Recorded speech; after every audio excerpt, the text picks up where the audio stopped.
Sometimes the most extraordinary journeys begin with the simplest declarations of hope. When 17-year-old Sofia Miller wheeled herself up to a busy waiter at Rosewood Bistro in downtown Portland on a rainy Thursday evening, clutching a crumpled dance studio flyer in her trembling hands, she had no idea her desperate plea would shatter two carefully constructed facades and change everything both of them thought they knew about second chances. Sofia had been paralyzed from the waist down since a devastating car accident 3 years ago, but the accident had never touched the rhythm that lived deep in her soul. Richard Lopez had been serving tables at the upscale bistro for 8 months, moving through his shifts with the practiced efficiency of someone who had learned to become invisible. Neither of them could have predicted that Sofia's 5 simple words, "I want to dance again," would crack open secrets that had been buried for years and transform a chance encounter into something that would make headlines across the nation. Before we jump back in, tell us where you're tuning in from, and if this story touches you, make sure you're subscribed, because tomorrow I've saved something extra special for you. The bistro hummed with its usual Thursday evening energy, a carefully orchestrated symphony of clinking glasses, muted conversations, and the soft jazz that filtered through hidden speakers. Rosewood Bistro occupied a converted Victorian mansion in Portland's Pearl District, its exposed brick walls adorned with local artwork and its warm lighting creating the kind of intimate atmosphere that made first dates feel magical and business deals seem inevitable. The restaurant had earned its reputation not just for its farm-to-table cuisine, but for the impeccable service that made every guest feel like the most important person in the room. Sofia had been sitting at table 12 for nearly an hour, nursing a single cup of chamomile tea while watching the organized chaos of dinner service unfold around her. Her mother, Elena Miller, had stepped outside to take an important call from the insurance company. Another conversation about coverage limitations and therapeutic equipment that Sofia pretended not to overhear. These discussions always left her mother's voice strained and her shoulders rigid with the kind of tension that comes from fighting battles that seem designed to be lost. The dance studio flyer had been pressed into Sofia's hand earlier that day by her physical therapist, Dr. Amanda Reeves, during their weekly session at Portland General Hospital's Rehabilitation Center. "Adaptive dance classes for all abilities," the bold print proclaimed, featuring photographs of wheelchair users spinning and leaping with expressions of pure joy that made Sofia's chest ache with longing. The classes were expensive, prohibitively so for a single mother working 2 jobs, but Dr. Reeves had insisted that Sofia at least consider the possibility. "Your upper body strength is exceptional," Dr. Reeves had said, watching Sofia complete a series of resistance exercises with the fluid grace that had once made her Westfield High School's most promising ballet dancer. "And more importantly, you still have that spark in your eyes when we work on coordination and rhythm. That's not something that can be taught or rehabilitated. That's something you're born with." Sofia had been dancing since she could walk. Her earliest memories were of spinning in her grandmother's living room while old salsa records played on the vintage turntable, her tiny feet trying to match the complex rhythms that seemed to flow through her bloodstream like genetic code. By age 10, she was winning regional ballet competitions. By 14, she had been accepted into the prestigious Cascade Academy of Dance on a full scholarship, with instructors whispering about her potential for professional companies and international opportunities. The accident had happened on a Tuesday evening in November, 3 years ago. Sofia had been driving home from dance rehearsal, her mind still processing the choreographer's notes about an upcoming showcase, when a drunk driver ran a red light at the intersection of Morrison and 23rd. The impact had crushed her dreams as completely as it had shattered her spine, leaving her with memories of movement that her body could no longer execute, and a profound silence where music used to live. Richard Lopez had been serving tables at the upscale bistro for 8 months, moving through his shifts with the practiced efficiency of someone who had learned to become invisible.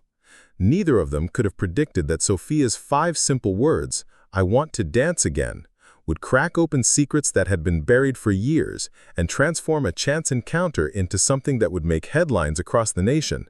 When Elena stepped back inside, shaking raindrops from her jacket and wearing the expression of someone who had just received more disappointing news about coverage limitations, Sofia made a decision that surprised even herself. She wheeled away from the table, clutching the dance studio flyer like a lifeline, and approached the tall waiter who had been refilling water glasses with the kind of precise, economical movements that suggested training far beyond restaurant service. "Excuse me," Sofia said, her voice carrying across the gentle din of dinner conversation with startling clarity. "I know this is going to sound crazy, but I want to dance again. Can you help me?" And in that moment, everything changed.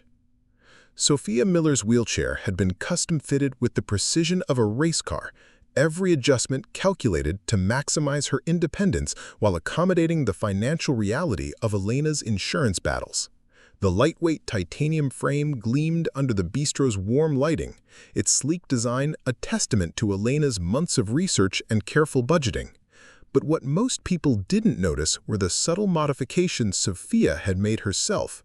The small mirrors positioned to give her better sight lines in crowded spaces, the specialized grips she'd wrapped around the wheel rims for better control, and the hidden compartment where she kept her most treasured possession, a worn leather journal filled with choreographic sketches that she'd been creating since the accident.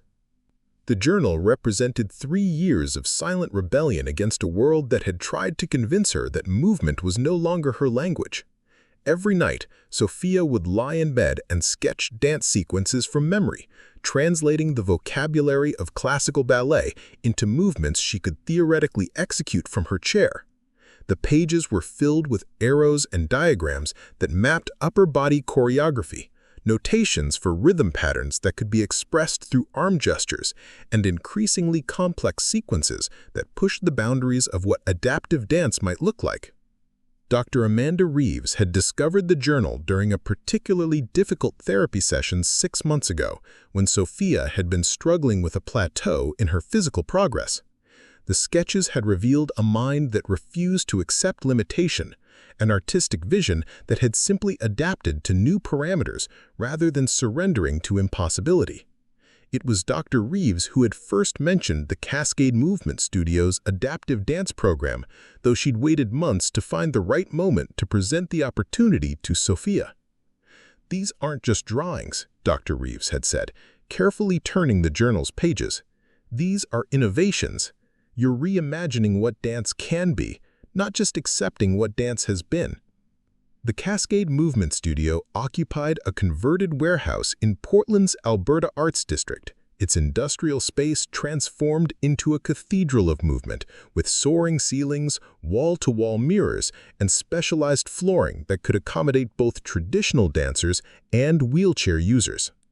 The adaptive dance program had been founded by former Alvin Ailey Company member Jasmine Washington, who had transitioned from performing to teaching after a career-ending injury had forced her to reconsider her relationship with movement. Sofia had visited the studio once, 3 weeks after Dr. Reeves had given her the flyer. She had convinced Elena to drive her there under the pretense of just looking, though both of them knew that curiosity was rarely neutral when it came to dreams that had been deferred rather than abandoned. The class Sofia had observed had shattered every assumption she'd held about what dance could look like for someone in her situation.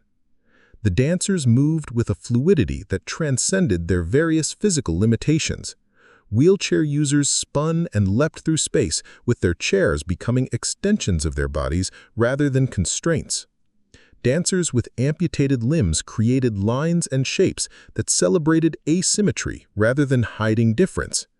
The studio's adaptive equipment included specialized harnesses that could lift wheelchair users into aerial movements, and the choreography seamlessly integrated standing dancers with seated ones in patterns that made traditional able-bodied dance seem suddenly limited in comparison.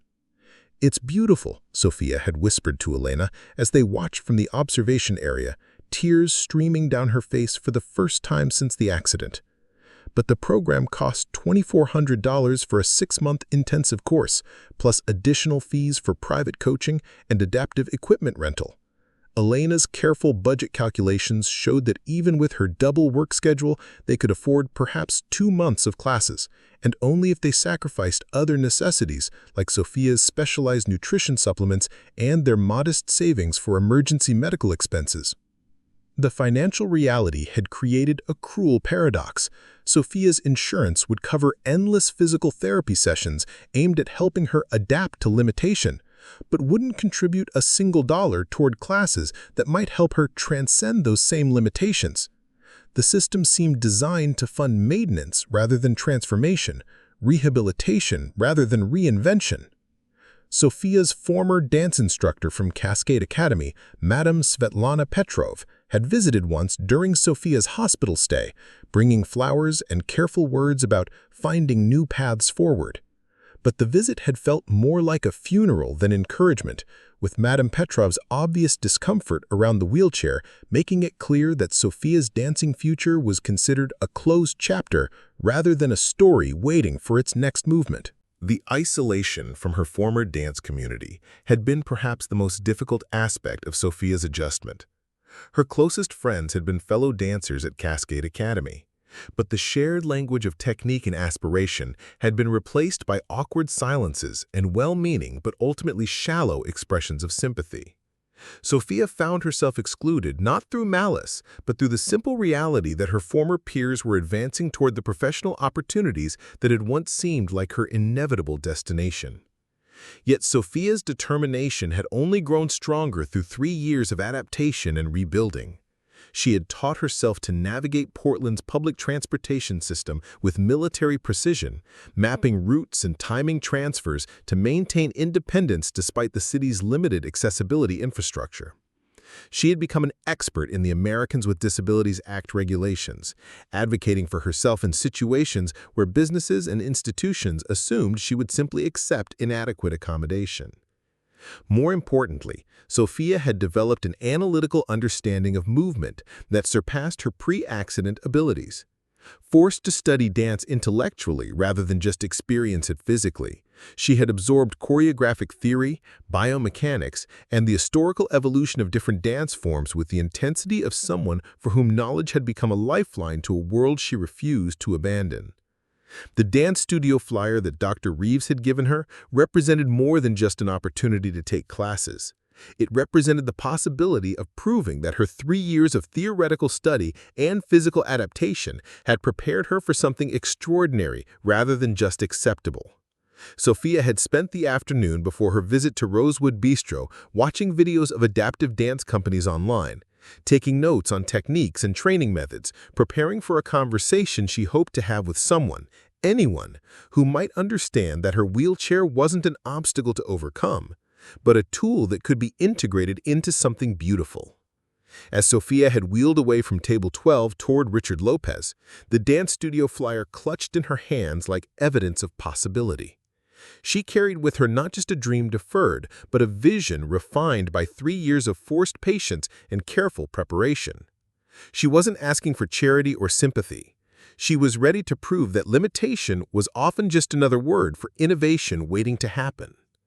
Richard Lopez had been pretending to be ordinary for 8 months, moving through his shifts at Rosewood Bistro with the calculated anonymity of someone who had learned that recognition could be dangerous. His colleagues knew him as a reliable waiter who never missed shifts, never complained about difficult customers, and possessed an almost supernatural ability to anticipate guests' needs before they voiced them. What they didn't know was that his graceful efficiency came from 15 years of professional dance training, or that the subtle way he positioned his feet while carrying trays revealed muscle memory from thousands of hours spent perfecting his turnout at some of the world's most prestigious ballet academies. The transformation from Richard Alejandro Lopez Valdez, principal dancer with the Metropolitan Ballet Company, to Richard Lopez, restaurant server, had been as deliberate as it was devastating. 3 years ago, his name had been whispered in the same conversations as Mikhail Baryshnikov and Carlos Acosta. Dance critics had called him a force of nature wrapped in silk, and his interpretation of Romeo in the Met's acclaimed production of Romeo and Juliet had earned standing ovations that lasted longer than some entire ballets. He had been photographed for Vogue, profiled in Dance magazine, and courted by European companies offering contracts that would have secured his financial future for decades. But success in the ballet world had come with a price that Richard hadn't fully understood until it was too late. The pressure to maintain his position as one of the few Latino principal dancers in elite American ballet had created expectations that extended far beyond artistic excellence. He was expected to be a spokesperson for diversity in classical dance, a role model for young dancers of color, and a symbol of progress in an art form that had historically excluded people who looked like him. The weight of representation had been both an honor and a burden that grew heavier with each season. The scandal that destroyed his career erupted during the Met Spring Gala 3 years ago, when Richard had been accused of inappropriate conduct with a younger corps de ballet member. The accusation had been false, a malicious fabrication by someone who resented Richard's rapid rise through company ranks. But the damage was instantaneous and irreversible. In an era of heightened awareness about power dynamics in the arts, the company acted swiftly to protect its reputation, suspending Richard pending investigation and effectively ending his career before the truth could emerge. The investigation had eventually cleared Richard of all wrongdoing, but the vindication had come too late. His contracts had been canceled, his reputation was irreparably damaged, and the ballet world that had once celebrated him now treated him as a cautionary tale about the fragility of artistic careers. Worse than the professional destruction was something more fundamental. Richard had lost his ability to find joy in movement. For the first time since childhood, dance had become associated with pain rather than transcendence. The studios where he had once experienced pure artistic expression now felt like crime scenes, and the mirror that had been his trusted partner in countless hours of practice now reflected only loss and humiliation. He had tried to continue dancing privately, hoping that the passion would return, but his body moved with mechanical precision rather than the organic flow that had made him extraordinary. Richard's retreat to Portland had been strategic rather than random. The city's growing art scene was sophisticated enough to provide anonymity while remaining small enough to avoid the ballet world's gossip networks. He had chosen restaurant work deliberately, seeking employment that would utilize his understanding of service and presentation while requiring none of the vulnerability that performance demanded. At Rosewood Bistro, he could exercise the same attention to detail and commitment to excellence that had defined his dance career, but without the risk of public judgment or professional betrayal. The physical demands of restaurant service had provided unexpected therapy for a body trained for far more rigorous activity. Carrying multiple plates required the same core strength and balance that had supported his grand jetés, and navigating the dining room during busy service tested the spatial awareness and timing that had made his partnering legendary among ballerinas. His 8-month tenure at the bistro had gradually rebuilt his confidence in his physical abilities, though the emotional connection to movement remained severed. Elena Miller represented the kind of customer that Richard had learned to read with particular sensitivity, a single mother managing multiple stresses while trying to maintain dignity in challenging circumstances. He had observed her careful review of the menu prices, her practiced efficiency in handling Sofia's accessibility needs, and the way she positioned herself to shield her daughter from the curious glances of other diners. Richard recognized the protective instincts of someone who had learned that the world could be both beautiful and cruel, often simultaneously. But it was Sofia who had captured Richard's professional attention from the moment she had wheeled into the dining room. The way she held her shoulders suggested years of training in proper posture and alignment. Her hand positions while reviewing the menu revealed muscle memory from classical technique, and the unconscious patterns she traced on the tablecloth looked suspiciously like choreographic notation. Richard had spent enough years partnering with dancers to recognize the telltale signs of someone whose body retained the memory of movement even when circumstances had changed. The adaptive equipment that Sofia used with such casual expertise also suggested someone who had approached her new physical reality with the same analytical precision that serious dancers brought to technical challenges. Her wheelchair was positioned with the spatial awareness of someone accustomed to moving through three-dimensional space, and the subtle adjustments she made to accommodate the restaurant's layout demonstrated problem-solving skills that reminded Richard of the quick thinking required during live performance when choreography had to be modified in real time. When Sofia had approached him clutching the dance studio flyer, Richard's first instinct had been to retreat into the safe anonymity that had protected him for 8 months. Discussing dance meant risking recognition, and recognition meant the possibility of having to explain his fall from grace to yet another person who might view him with either pity or suspicion. But something in Sofia's expression, the combination of hope and determination that he recognized from his own early auditions, had made retreat impossible. The flyer Sofia held advertised the same Cascade movement studio where Richard had once taught master classes during his principal dancer years. He remembered Jasmine Washington from company class at Albaniley, and he knew that her adaptive dance program represented some of the most innovative movement work being done anywhere in the country. The irony wasn't lost on him that a place he had once visited as a celebrated guest artist was now beyond his own reach, not because of physical limitation, but because of the professional exile that had made him unemployable in the dance world. Richard's hands had trembled slightly as he accepted the flyer from Sofia, the familiar layout and typography triggering memories of a life that felt simultaneously recent and ancient. The photographs of adaptive dancers moving with such obvious joy and artistic integrity reminded him of what he had loved about dance before ambition and politics had corrupted the purity of expression. These dancers weren't performing for critics or competing for contracts. They were dancing for the same reason Richard had started dancing as a child, because movement was a language that could express truths that words couldn't contain.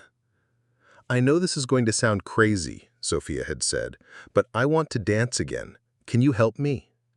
The question had shattered the careful wall Richard had built around his former identity, forcing him to confront the possibility that his exile from professional dance didn't have to mean permanent separation from the art form that had defined his entire adult life. Sofia wasn't asking him to return to the world that betrayed him. She was asking him to remember why that world had mattered in the first place. And for the first time in 3 years, Richard felt the stirring of something that might eventually become hope. Rosewood Bistro operated within Portland's Pearl District like a carefully choreographed performance, where every staff member understood their role in creating an experience that transcended simple dining. The restaurant occupied 3 floors of a renovated 1890s Victorian mansion, its original architectural details preserved and enhanced to create intimate spaces that felt grand and welcoming. But beneath the polished surface of successful hospitality lay a community of workers who had found refuge in the stability and dignity that owner Margaret Chen provided in an industry notorious for exploitation and instability. Margaret had purchased the crumbling mansion 5 years ago with the insurance settlement from her husband's accidental death, transforming both the building and her own grief into something that could nourish others. At 62, she possessed the rare combination of business acumen and genuine empathy that made Rosewood Bistro profitable while maintaining the kind of workplace culture where employees stayed for years rather than months. The restaurant had become known throughout Portland's service industry as a place where people with complicated histories could rebuild their professional lives without judgment about their past circumstances. The kitchen was ruled by executive chef Carlos Mendoza, whose journey from undocumented immigrant to James Beard Award nominee had taken 15 years of brutal work in restaurants that treated kitchen staff as disposable labor. Carlos had found his way to Rosewood Bistro after a deportation scare had cost him his position at one of Portland's most prestigious establishments, and Margaret's willingness to navigate the legal complexities of his employment situation had earned his fierce loyalty. His kitchen operated with the precision of a military unit, but Carlos had learned that excellence came from respecting his team rather than terrorizing them. The front-of-house staff reflected Margaret's commitment to providing opportunities for people whom other establishments might overlook. Assistant manager Jennifer Kim had been hired despite having no formal restaurant experience. Her background as a former social worker providing skills in conflict resolution and emotional intelligence that proved invaluable in managing both staff and guest relations. Server Captain David Wu had joined the team after aging out of Portland's foster care system, finding in the restaurant's structured environment the stability and mentorship that had been missing from his adolescence. Rosewood Bistro's sommelier, Patricia Santos, brought an unusual combination of wine expertise and street wisdom earned during a decade of homelessness that had preceded her discovery of natural talent for food and beverage pairing. Her ability to read customers and recommend wines that matched not just their meal, but their mood, had made her legendary among Portland's dining scene. And her story of transformation from sleeping in doorways to earning wine certifications had inspired several other Portland restaurants to reconsider their hiring practices. The restaurant's success had created a ripple effect throughout the Pearl District, demonstrating that businesses could be both profitable and socially conscious. Margaret had established partnerships with local organizations that provided job training for formerly incarcerated individuals, refugees, and others facing employment barriers. The Rosewood Bistro model had been studied by hospitality programs at Portland State University and featured in Restaurant Business magazine as an example of sustainable staffing practices that benefited both businesses and communities. But the bistro's most remarkable characteristic was the way staff members looked out for each other with a protectiveness that extended far beyond typical workplace relationships. Jennifer Kim had established an informal mentorship program that paired new employees with experienced staff members, ensuring that people with limited restaurant experience could develop skills while contributing to the team's success. Chef Carlos had created a profit-sharing arrangement that provided financial incentives for the entire staff to maintain the restaurant's reputation for excellence. And Margaret had established an emergency fund that could provide interest-free loans to employees facing unexpected medical expenses or family crises. This culture of mutual support had created an environment where Richard Lopez's need for anonymity was respected without question. His colleagues understood that everyone had arrived at Rosewood Bistro carrying some form of baggage, and the unspoken agreement was that people's past circumstances were less important than their current contributions to the team's success. Richard's obvious overqualification for restaurant service raised no eyebrows in a workplace where Patricia Santos's wine expertise far exceeded what most bistros could afford, and where David Wu's organizational skills suggested management potential that he wasn't yet ready to pursue. The Pearl District itself had undergone transformation that paralleled many of its residents' personal journeys. Once an industrial area of warehouses and rail yards, the neighborhood had been reimagined as Portland's premier arts and dining destination, while maintaining enough affordability to support the creative community that gave it character. The district's galleries, theaters, and performance spaces created a cultural ecosystem where artistic expression was valued and supported, making it an ideal location for people who had found their way to Portland seeking reinvention.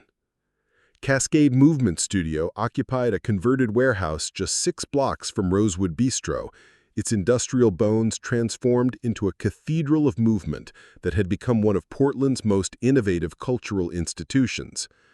Founded by Jasmine Washington after her transition from performing with Alvin Ailey to developing adaptive dance techniques, the studio had gained national recognition for its groundbreaking work in making dance accessible to people with diverse physical abilities. The studio's success had attracted dancers, choreographers, and movement therapists from around the world, creating a community of practitioners who were pushing the boundaries of what dance could be and whom it could serve. The relationship between Rosewood Bistro and Cascade Movement Studio reflected the broader interconnectedness of the Pearl District's creative community. Many of the studio's dancers worked in the district's restaurants and galleries, and several of Margaret's staff members had discovered movement therapy as a way of processing trauma and building confidence. Jennifer Kim had started taking classes at Cascade Movement Studio as a way of managing the stress of her management responsibilities, and her visible growth in both physical confidence and emotional resilience had inspired other staff members to explore movement as a form of self-care. Portland's adaptive sports and arts community had grown significantly over the past decade, supported by a combination of progressive city policies and grassroots organizing that had made the city a national model for inclusive programming. The city's Parks and Recreation Department had invested heavily in accessible facilities and adaptive programming, while organizations like the Oregon Adaptive Sports Foundation had created opportunities for people with disabilities to participate in everything from skiing to rock climbing to competitive sailing.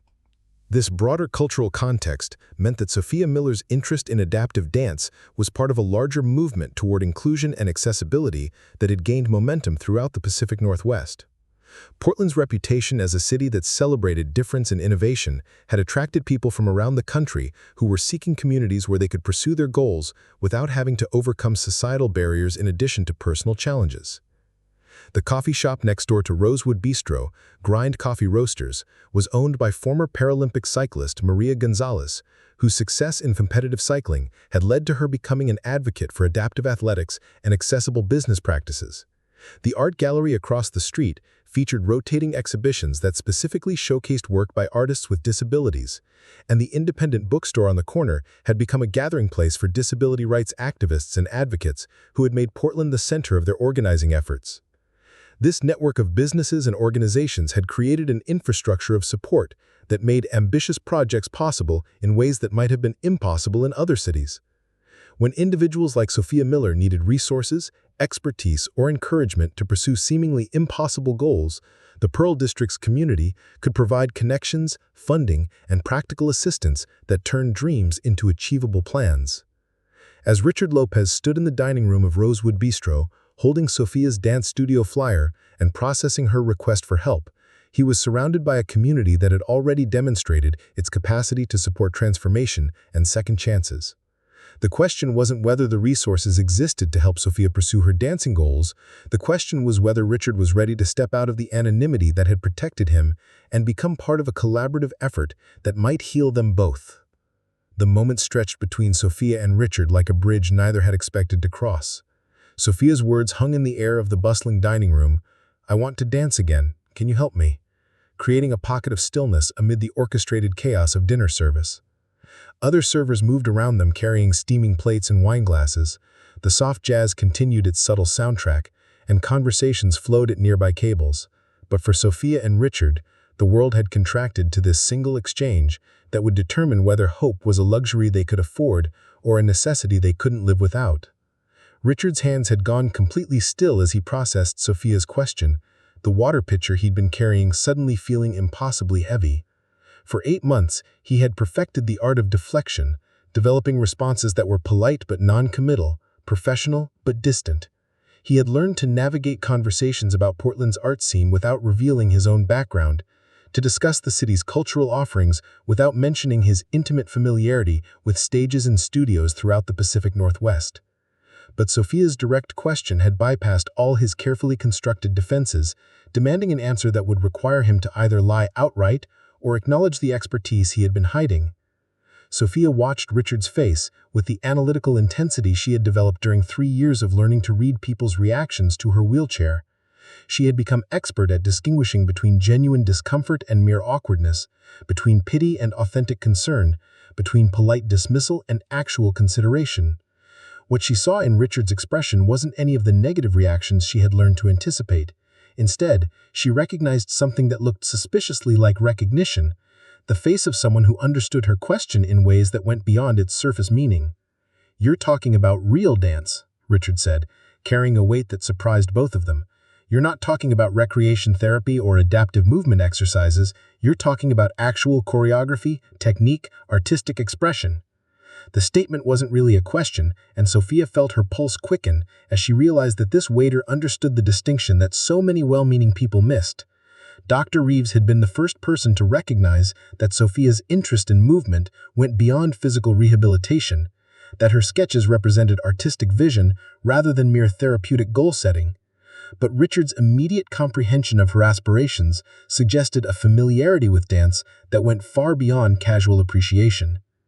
"Yes," Sofia said, her voice gaining strength as she sensed that she might have found someone who could see her wheelchair as a tool for innovation rather than a barrier to overcome.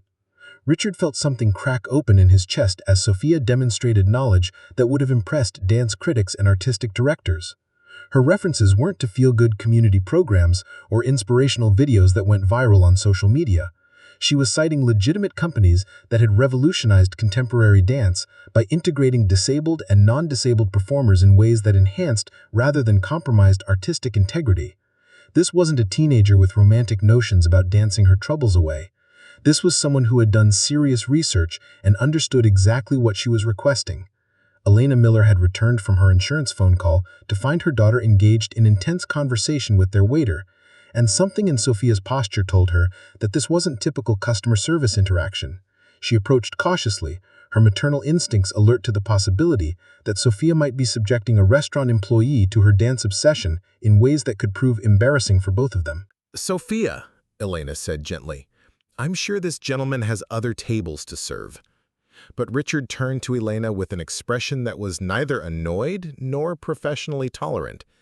Instead, he looked like someone who was processing information that had fundamentally altered his understanding of the situation. "Mrs. Miller," Richard said, somehow knowing Elena's name without having been introduced, "your daughter has just asked me a question that I think deserves a serious answer." The formality of his response and the careful way he positioned himself to include Elena in the conversation suggested experience with family dynamics that went beyond typical restaurant training. Elena found herself studying this waiter more carefully, noting details she had missed during their earlier interaction: the way he held his shoulders with perfect postural alignment, the unconscious turnout of his feet, the controlled grace with which he moved through crowded spaces. "I need to ask you something," Richard said to Sofia, his voice dropping to ensure their conversation remained private despite the surrounding activity. "Show me your hands." The request seemed odd, but Sofia extended her hands without hesitation. Richard examined them with the focused attention of someone conducting a professional assessment, noting the strength in her fingers, the flexibility of her wrists, the calluses that suggested regular gripping and manipulation of her wheelchair's controls. "You've maintained your upper body conditioning. Your muscle tone suggests regular resistance training, and your hand strength is excellent. But more importantly," he paused, seeming to weigh his words carefully, "you've kept your port de bras muscle memory. The way you hold your arms, even at rest, shows classical training that hasn't been completely lost." Sofia's eyes widened as she realized that this waiter was using technical ballet terminology with casual precision. Port de bras referred to the specific way classical dancers moved their arms through space, and Richard's observation was both accurate and insightful in ways that suggested far more than amateur appreciation for dance. "Who are you?" Sofia asked, her voice barely above a whisper. Richard glanced around the dining room, noting that their conversation had not attracted the attention of his colleagues or nearby diners. Margaret Chen was visible through the kitchen window, coordinating with Chef Carlos on evening specials, and the rest of the service staff was absorbed in their own responsibilities. For the first time in 8 months, Richard found himself considering whether his carefully maintained anonymity was protecting him or isolating him from possibilities he hadn't allowed himself to imagine. "My name is Richard Lopez," he said slowly, "and I think I might be able to help you. But not here, and not in ways that most people would understand." Elena felt a mixture of hope and concern as she watched her daughter's face light up with the first genuine excitement she had shown since before the accident. But she also recognized the dangerous territory they were entering, the space between impossible dreams and crushing disappointment that she had spent 3 years trying to help Sofia navigate safely. "What exactly are you suggesting?" Elena asked, her voice carrying the protective edge of a mother who had learned that hope could be more destructive than despair if it wasn't grounded in reality. Richard looked at both women, understanding that his answer would determine whether this conversation became the beginning of something extraordinary or simply another painful reminder of opportunities that existed just beyond reach. "I'm suggesting that Sofia's question deserves more than a yes or no answer. I'm suggesting that we meet somewhere we can talk seriously about what adaptive dance training would actually involve, what it would cost, and whether the three of us together might be able to figure out how to make it happen. The proposal hung between them like an invitation to step off solid ground into unknown territory. Sofia felt her heart racing with the possibility that this mysterious waiter might represent the break she had been preparing for during 3 years of research and sketching. Elena felt the familiar tension between her desire to protect her daughter from disappointment and her growing recognition that protection without possibility was its own form of limitation. "When?" Sofia asked, her voice carrying the quiet intensity of someone who had learned that opportunities could disappear as quickly as they appeared. "Tomorrow," Richard said, "after my shift ends. If you're serious about this, meet me at Cascade Movement Studio at 9 o'clock. I'll show you exactly what you'd be getting into." The commitment was made before any of them fully understood what they were agreeing to pursue. The drive home from Rosewood Bistro passed in charged silence, Elena's hands gripping the steering wheel while Sofia stared out the passenger window at Portland's rain-slicked streets. The windshield wipers beat a steady rhythm that seemed to echo the questions neither of them was quite ready to voice. Who was Richard Lopez really, and what had they just agreed to pursue? The business card he'd slipped to Sofia before they left contained only his name and a phone number, written in handwriting that was somehow both precise and artistic, offering no clues about his background beyond the mystery that had revealed itself during their conversation. Elena's apartment building in the Hawthorne district required a complex series of accessibility accommodations that she had negotiated over months of persistent advocacy with the property management company. The entrance ramp had been installed only after Elena threatened legal action under the Americans with Disabilities Act, and the elevator that provided Sofia access to their third-floor unit still broke down with frustrating regularity. But the location offered advantages that justified the ongoing struggles. Proximity to Sofia's medical appointments, access to public transportation, and rental costs that were manageable on Elena's dual-income budget. Their small 2-bedroom apartment bore the careful organization of a space where every square foot served multiple purposes. Sofia's bedroom doubled as a physical therapy area, with resistance bands mounted on the walls and parallel bars that could be folded away when not in use. The living room contained Elena's makeshift office where she managed medical bills and insurance claims on a card table that had served as their dining table since Sofia's hospital equipment had claimed their original furniture. The walls were covered with Sofia's dance sketches, 3 years of artistic evolution that traced her journey from recreating remembered choreography to developing entirely new movement vocabularies. "Mom," Sofia said as Elena helped her transfer from the car to her wheelchair, "I know what you're thinking." Elena paused in the process of folding Sofia's wheelchair, recognizing the tone that meant her daughter was preparing to argue for something that Elena's protective instincts wanted to resist. 3 years of navigating Sofia's post-accident adjustment had taught Elena to distinguish between her daughter's realistic goals and the dangerous territory where hope became self-destruction. "I'm thinking that we don't know anything about this man except that he's a waiter who seems to know more about dance than waiters typically do," Elena said carefully.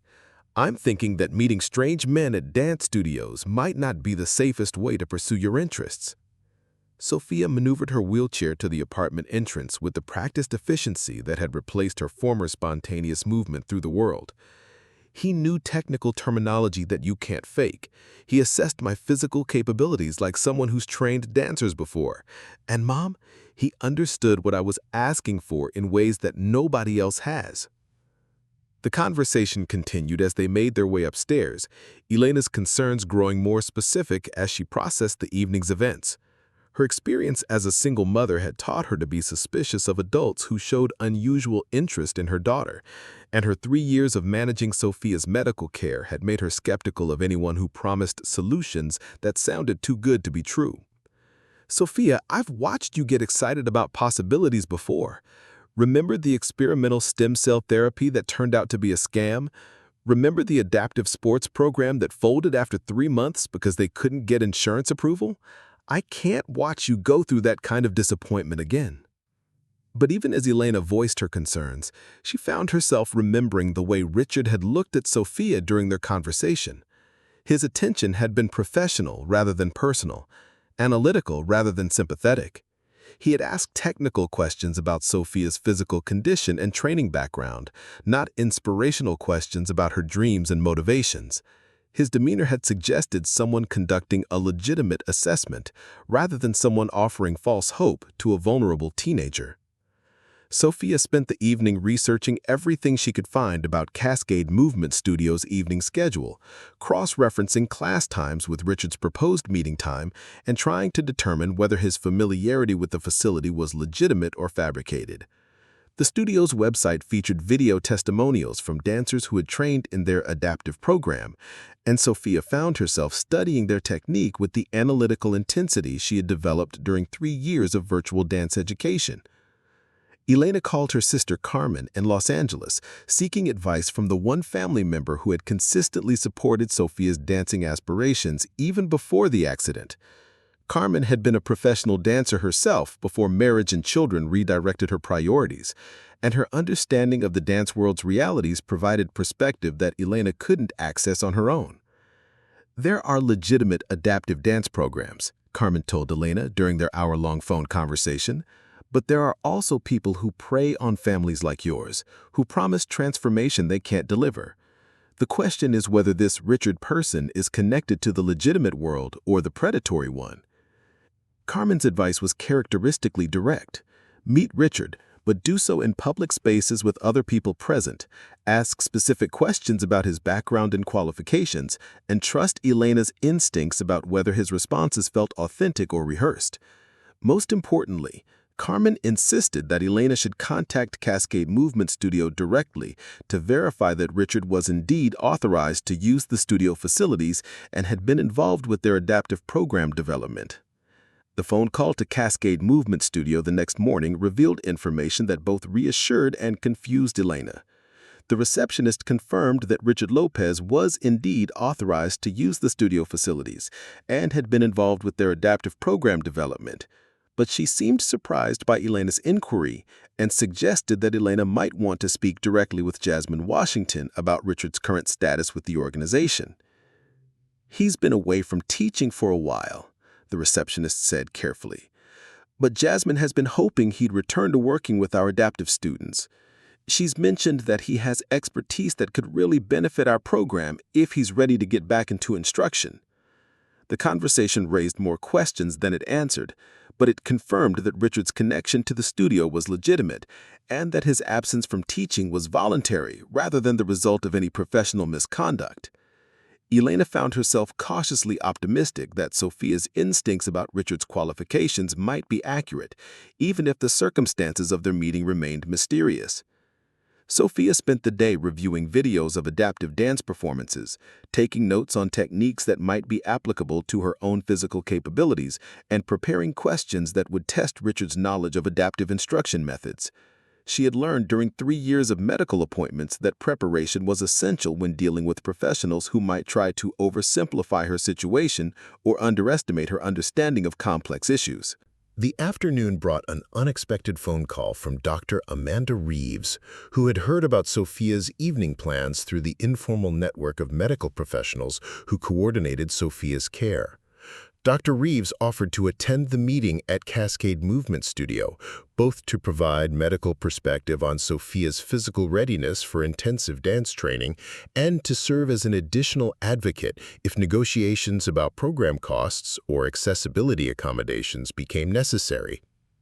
"I've been hoping for months that you'd find a way to pursue serious dance training," Dr. Reeves told Sofia during their phone conversation. "Your physical therapy progress has plateaued because you've mastered everything we can teach you in a medical setting. But I want to make sure that whoever works with you understands the specific considerations that apply to your type of spinal cord injury." As evening approached, Elena found herself experiencing the familiar mixture of hope and anxiety that had accompanied every major decision since Sofia's accident. The possibility that her daughter might find a path back to dance was exhilarating, but the risk that this opportunity might prove illusory was terrifying. Elena had spent 3 years learning to balance Sofia's need for independence with the protective instincts that had intensified after nearly losing her daughter once. The drive to Cascade Movement Studio took them through Portland's Alberta Arts District, where galleries and performance spaces occupied converted warehouses and industrial buildings that had been transformed into cultural destinations. The neighborhood's energy was palpable even on a rainy Tuesday evening, with lights spilling from studio windows and small groups of people hurrying between venues with the focused intensity of artists pursuing their crafts.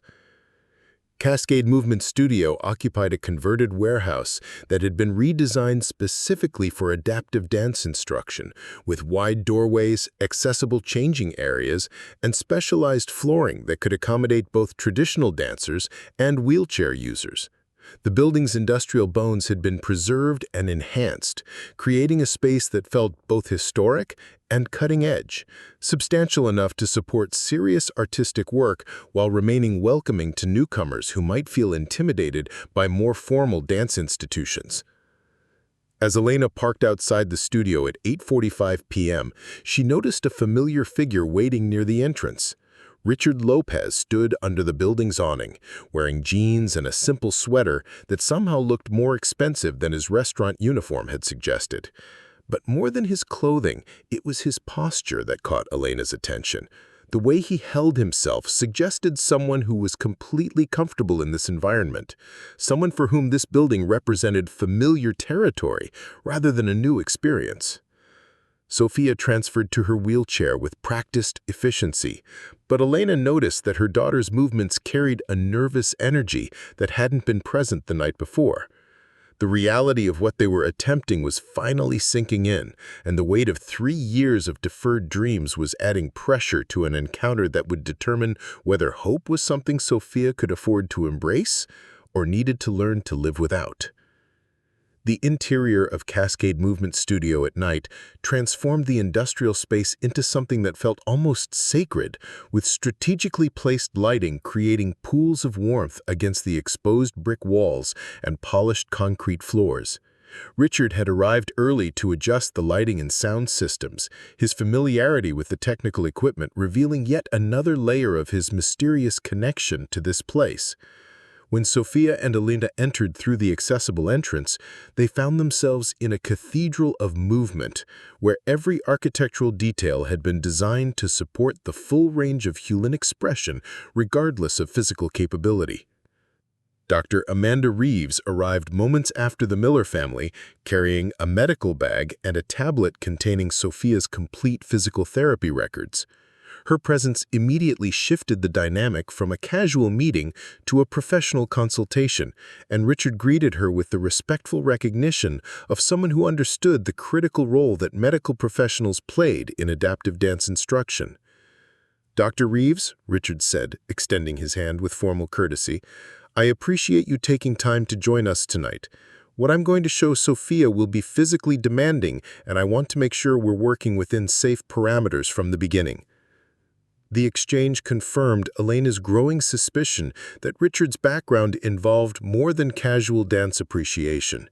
His terminology was precise, his understanding of liability issues was sophisticated, and his deference to medical expertise suggested experience with adaptive instruction that went beyond amateur enthusiasm.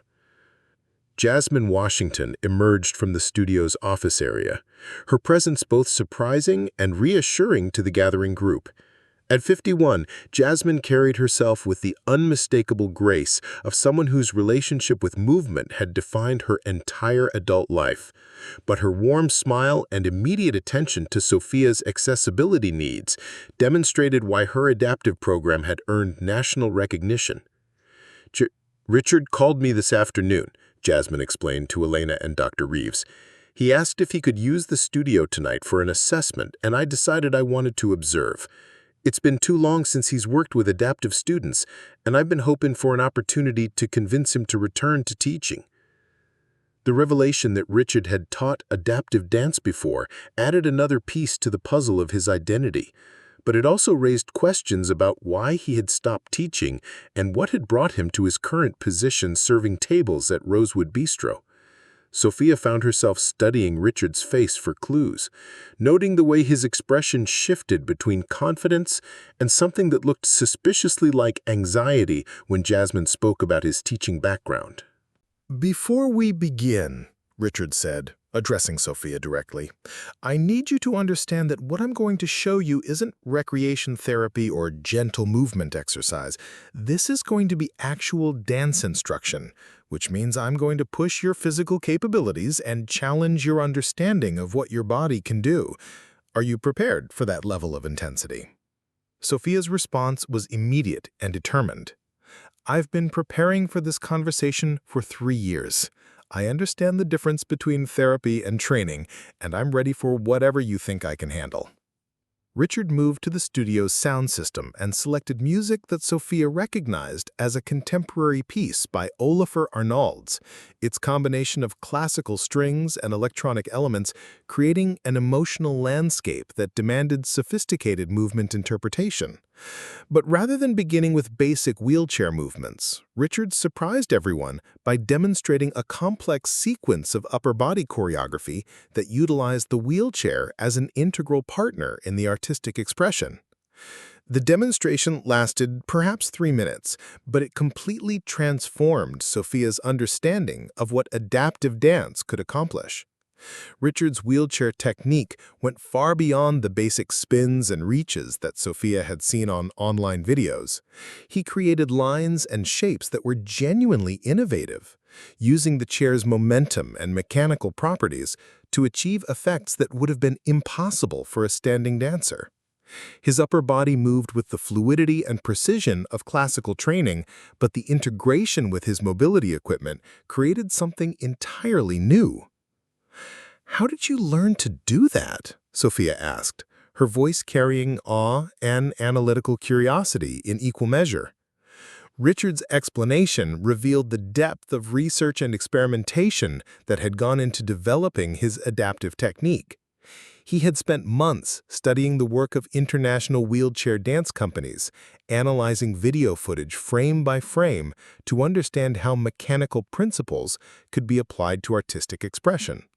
He had collaborated with physical therapists, biomechanics specialists, and equipment manufacturers to develop modifications and techniques that maximized both safety and artistic potential. The wheelchair isn't a limitation, Richard explained as he guided Sofia through basic positioning exercises. It's a tool that can extend your range of motion and create movement possibilities that standing dancers can't access.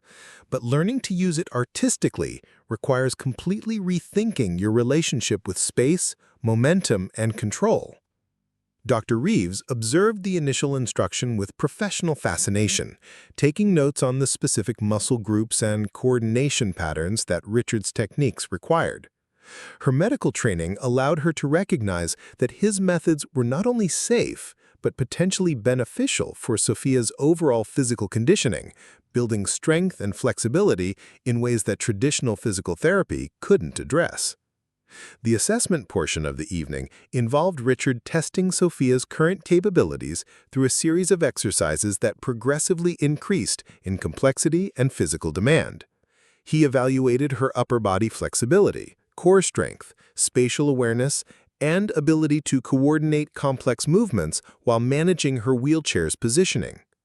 But more importantly, he assessed her artistic instincts.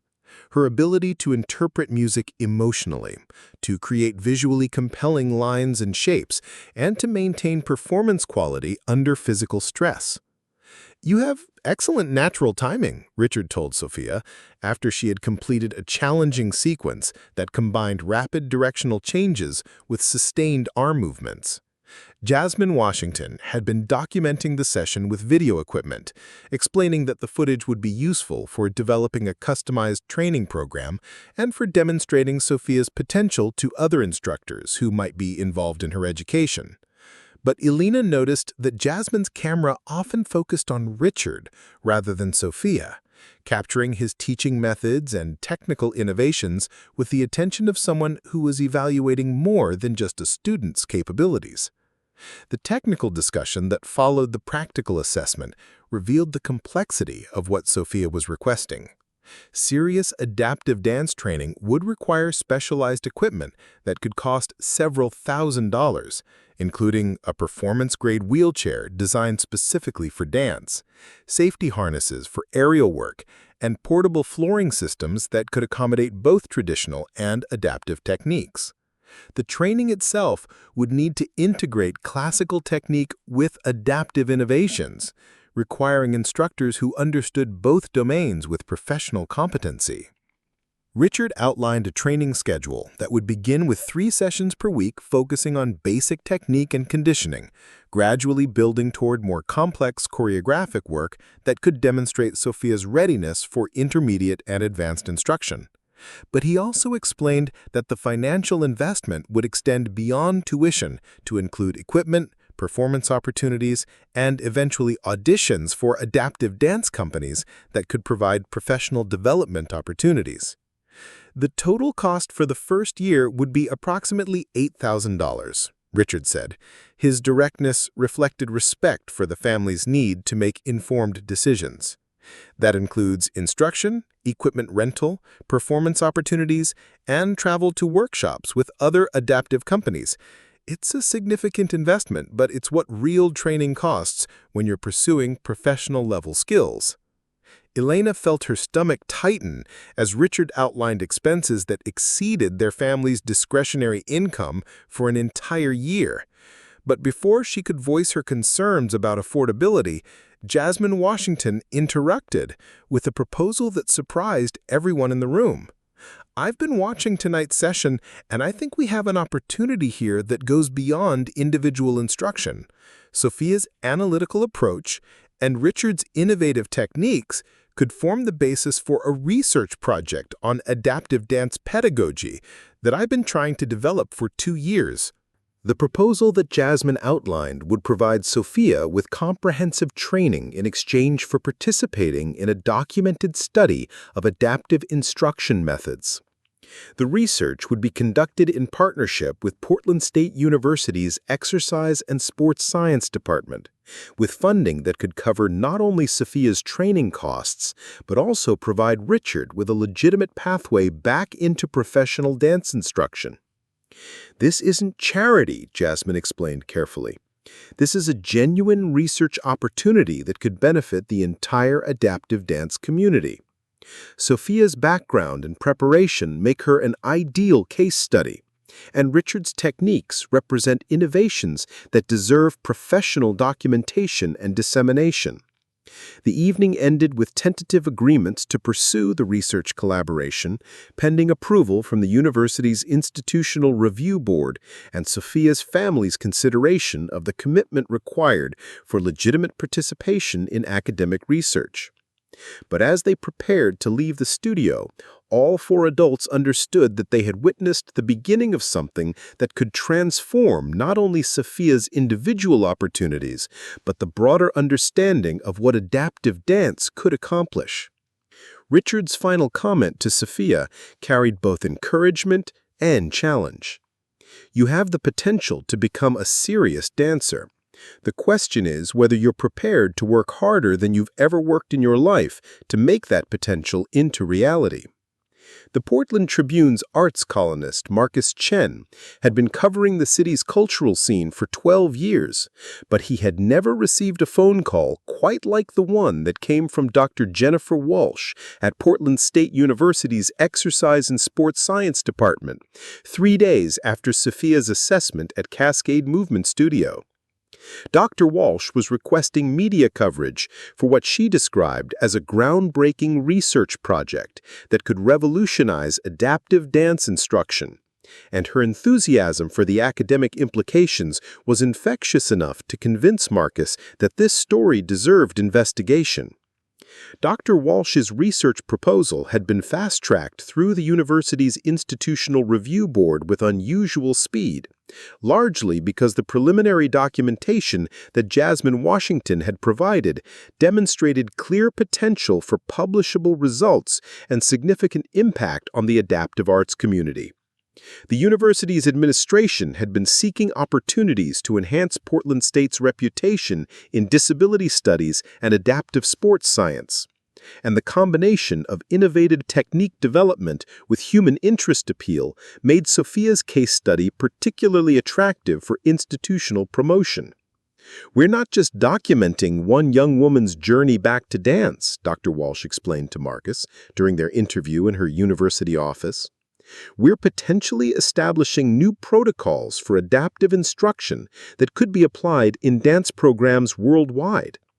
The techniques that Richard Lopez has developed represent genuine innovations in movement science, not just inspirational adaptations." Marcus's article, published the following Sunday in the Tribune's Weekend Arts section, was titled "From Tragedy to Innovation: Portland Teens' Dance Dreams Spark University Research." The piece included photographs of Sofia working with Richard at Cascade Movement Studio, but more importantly, it featured quotes from disability rights advocates, dance critics, and medical professionals who contextualized Sofia's story within broader conversations about accessibility and artistic excellence. The response to the Tribune article exceeded everyone's expectations.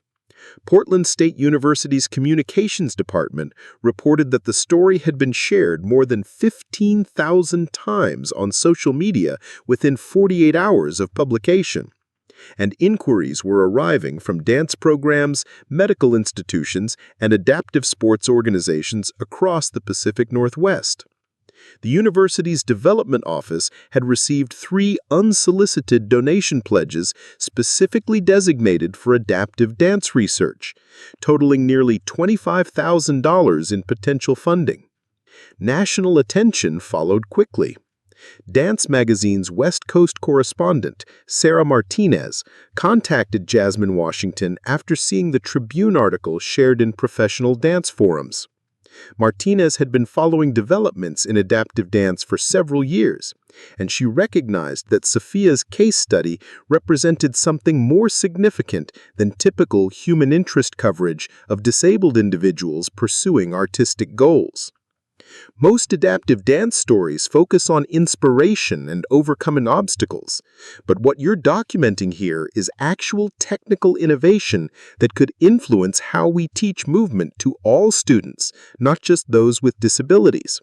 That's the kind of development that changes entire fields. Martinez's feature article in Dance Magazine's November issue was titled "Redefining Technique: How Wheelchair Innovation is Expanding Dance Vocabulary." The piece included detailed analysis of Richard's teaching methods, interviews with adaptive dance pioneers from other countries, and commentary from biomechanics researchers who had reviewed video footage of Sofia's training sessions. The article positioned Portland's adaptive dance research within an international context of technical innovation that was reshaping contemporary dance practice. The Dance Magazine article attracted attention from Alvin Ailey American Dance Theater's education department, whose adaptive programs had been seeking new approaches to integrate wheelchair users into existing curriculum rather than segregating them into separate classes. Education Director Michael Thompson contacted Jasmine Washington to discuss potential collaboration between Ailey's New York programs and the research being conducted in Portland. What we're seeing in your documentation suggests techniques that could benefit all our students. The spatial awareness and momentum utilization that wheelchair dance requires could enhance partnering skills and movement quality for traditionally trained dancers as well. The Ailey connection opened doors to other prestigious institutions. Jacob's Pillow Dance Festival invited Jasmine and Richard to present their research at the following summer's academic conference, and the International Association of Dance Medicine and Science requested permission to include Sofia's case study in their annual symposium on adaptive movement protocols. Local media attention brought unexpected financial support from Portland's business community. Margaret Chen, owner of Rosewood Bistro, had been following the story since Richard's initial involvement became public knowledge, and she organized a fundraising dinner featuring performances by local adaptive artists and presentations about the research project's potential impact. The event raised $12,000 for equipment purchases and travel expenses related to Sofia's training and research participation. "Richard has been part of our restaurant family for 8 months," Margaret explained to the capacity crowd at the fundraising dinner. "We've watched him support our community in countless quiet ways, and now we want to support his return to the work that clearly represents his true calling." The fundraising dinner introduced Sofia and Richard to Portland's broader philanthropic community, including representatives from the Oregon Community Foundation and the Meyer Memorial Trust, both of which expressed interest in supporting adaptive arts programming on a larger scale. These connections suggested possibilities for long-term funding that could sustain the research project beyond its initial university support. Portland City Council took notice of the positive attention that the adaptive dance research was bringing to the city's reputation as a center for inclusive arts programming. Councilwoman Andrea Jackson introduced a resolution declaring Portland a leader in adaptive arts innovation and allocated $50,000 from the city's Cultural Development Fund to support expansion of adaptive programming at various arts institutions throughout the metropolitan area. Sofia Miller's story represents the best of what Portland can accomplish when our community comes together to support individual excellence and systemic change, Councilwoman Jackson said during the council meeting where the resolution was unanimously approved. The city's recognition created additional media opportunities. Oregon Public Broadcasting produced a 30-minute documentary about Sofia's training that aired during their weekly arts program, and the footage was subsequently licensed to PBS affiliates in California and Washington for broadcast in their markets. The documentary included interviews with adaptive dance pioneers from around the world, placing Sofia's story within a global context of artistic innovation and social progress. National Public Radio's All Things Considered featured a 6-minute segment about the Portland Research Project, focusing on the intersection of technology, medicine, and artistic expression that Sofia's case study represented. The NPR piece was heard by Dr. Amanda Chen at Stanford University's Movement Disorders Research Center, who contacted Dr. Walsh about potential collaboration between their institutions on broader questions of movement rehabilitation and artistic expression.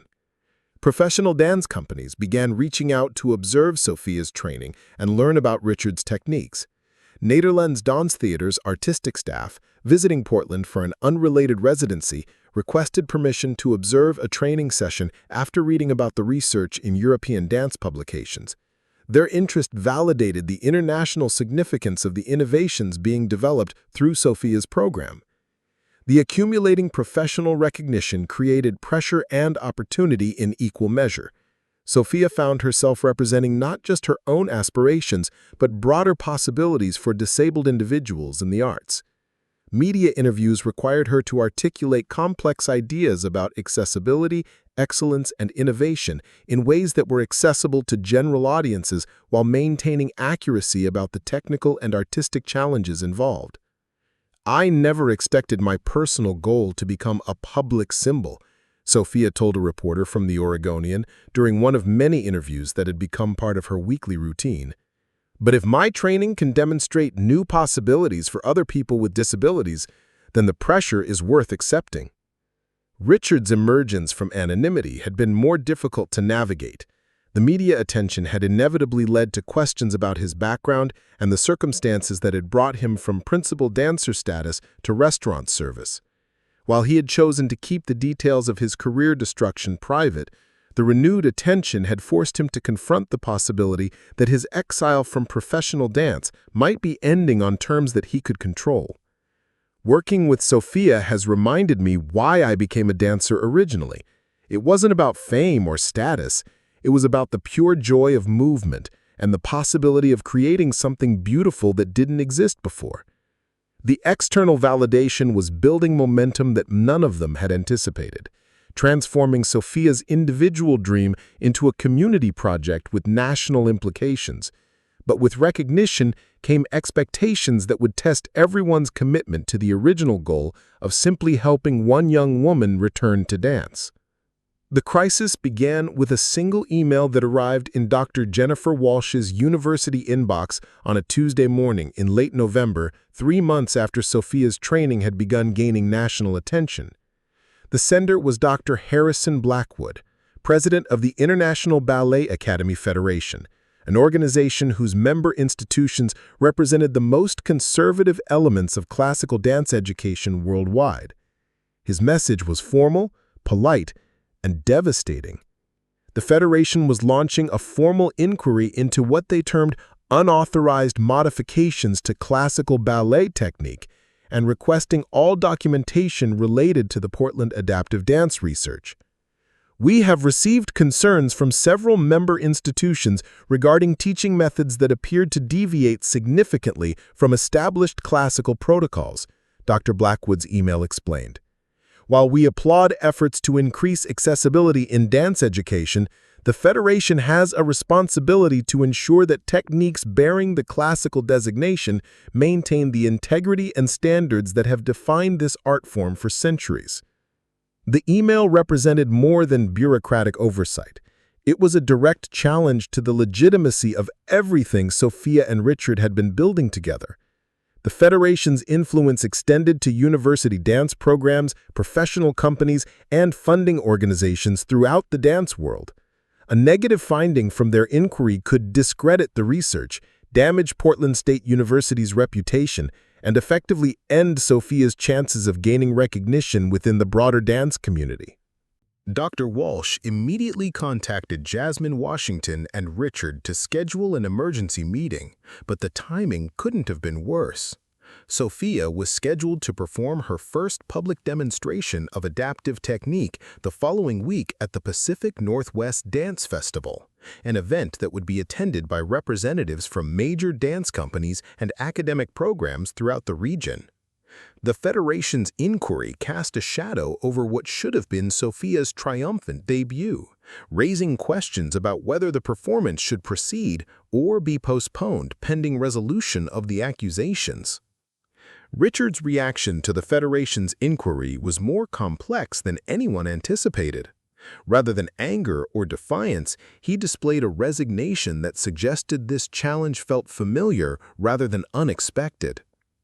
During the emergency meeting in Dr. Walsh's office, he revealed information about his past that he had never shared with Sofia or her family. Information that explained both his exceptional qualifications and his mysterious exile from professional dance. "The Federation isn't really concerned about technique integrity," Richard said quietly, his hands folded in his lap as he spoke. "This is about control and about preventing changes that might threaten the existing power structure in classical dance education. I've been through this before, and I know how these inquiries work." The revelation that followed reshaped everyone's understanding of what they were confronting. Richard explained that his departure from the Metropolitan Ballet Company hadn't been solely due to false accusations of misconduct. It had also involved his attempts to introduce adaptive techniques into the company's educational programs. His innovations had been seen as radical departures from traditional methods, and the company's conservative board had used the personal scandal as an opportunity to eliminate what they viewed as dangerous experimentation with classical technique. "I was trying to expand what ballet could include," Richard continued, "and there are people in this field who view any expansion as contamination. The Federation represents those people, and they have the power to destroy careers and programs that don't conform to their vision of purity." Sofia's response to this information was immediate and fierce. Rather than being intimidated by the Federation's inquiry, she saw it as confirmation that their work was significant enough to threaten established interests. But her determination was tempered by growing understanding of what opposing the Federation could mean for everyone involved in the research project. "They're not just questioning our techniques," Sofia said during the heated discussion in the Cascade Movement studio later that evening. "They're questioning whether people like me belong in the world of serious dance at all. And if we back down now, we're proving their point." The pressure intensified when Dr. Walsh received a follow-up communication from Portland State University's administration expressing concern about the negative attention that the Federation inquiry was bringing to the university's research programs. While the administration stopped short of demanding that the adaptive dance research be discontinued, they made it clear that the university's support would be contingent on the project's ability to maintain academic credibility in the face of professional criticism. Alina Miller found herself caught between pride in her daughter's achievements and terror about the potential consequences of continuing to challenge such powerful institutions. The family had invested everything, emotionally, financially, and practically, in Sofia's dance training, and the possibility that it could all be invalidated by bureaucratic decree felt like a particularly cruel form of betrayal. "I don't understand how they can question something that's clearly working," Elena said during a tense family discussion about whether Sofia should proceed with her scheduled performance. "She's stronger, happier, and more confident than she's been since before the accident. How can they argue with results like that?" But the Federation's challenge wasn't based on Sofia's personal progress. It was based on broader questions about whether adaptive techniques could legitimately be considered classical dance at all. Their inquiry demanded documentation proving that Sofia's training methods maintained essential characteristics of classical ballet vocabulary, a requirement that seemed designed to be impossible to satisfy since those characteristics had never been formally defined in ways that could accommodate physical adaptation. The crisis deepened when several academic dance programs that had been expressing interest in collaborating with the Portland research quietly withdrew their support. The University of Washington's dance department, which had been planning to incorporate adaptive techniques into their curriculum, announced that they would postpone implementation pending resolution of outstanding questions about pedagogical standards. Similar retreats occurred at institutions in California and Colorado, creating a pattern of abandonment that suggested coordinated pressure from the Federation. Jasmine Washington faced her own professional dilemma as the inquiry progressed. Cascade Movement Studio's reputation had been built on innovation and inclusion, but the studio also depended on partnerships with traditional dance institutions for student referrals and instructor development. The Federation's displeasure could damage those relationships in ways that might threaten the studio's long-term viability. "I've spent 15 years building this program," Jasmine confided to Richard during one of their strategy sessions. "But I can't let fear of institutional pressure stop us from doing work that I know is right. The question is whether we're strong enough to survive the consequences of standing up to them."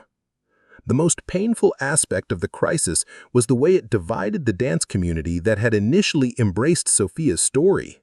Some instructors and choreographers who had publicly supported the adaptive research began expressing private doubts about the wisdom of challenging traditional methods.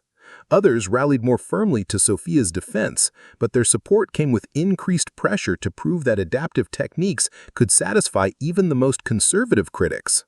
Richard found himself reliving the trauma of his earlier professional destruction, watching as colleagues and institutions that had seemed supportive began distancing themselves from controversy.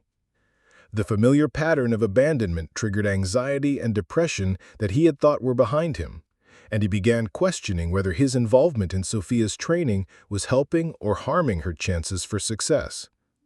"Maybe I'm the problem," Richard told Dr. Walsh during a particularly difficult meeting. "Maybe the Federation is really targeting me, and Sofia's getting caught in the crossfire. Perhaps she'd be better off working with someone who doesn't carry my baggage." Sofia's response to Richard's suggestion that he withdraw from her training was swift and uncompromising. She had spent months developing trust in his methods and belief in their collaborative vision, and she refused to let institutional pressure destroy what they had built together. "You're not the problem," Sofia told Richard during an emotional confrontation in the studio.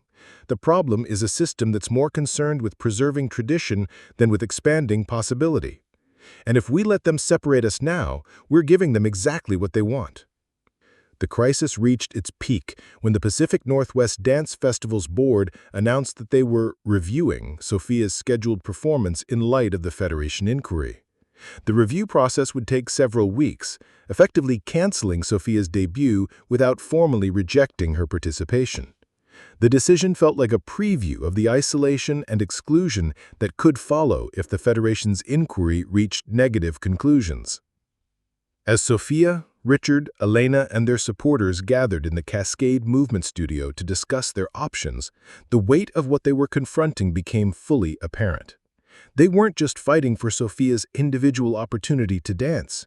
They were challenging fundamental assumptions about who belonged in the dance world and what forms of artistic expression deserved recognition and respect. The choice before them was stark: retreat to safety and abandon the innovations that had brought them this far, or continue forward, knowing that the consequences of failure could destroy not just Sofia's dreams, but the careers and reputations of everyone who had supported her journey. The decision to create their own performance venue came to Sofia at 3 a.m. on a Thursday morning in early December after weeks of watching institutional doors close one after another.